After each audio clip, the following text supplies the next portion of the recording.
At least 30 members of various militant groups held a rally in front of the Sandigan Bayan on Tuesday as they called for the arrest of President Benigno Aquino III over the pork barrel scam. Nandito tayo para ipakita na hindi dapat pinipili ang hustisya. Dapat lahat ng sangkot ay managot.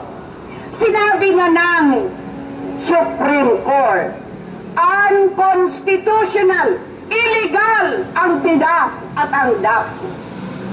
Kung ganon, ang ginawa ng Pangulo ay labag sa ating saligang batas. Nilabag niya ang mga batas, nilabag niya ang umiiral na mga proseso na dapat sinusunod kung ayaw nating maging corrupt. Ang ating panalagan, lahat ng sangkot dapat managot. This is Francis Mangosing, Inquirer.net.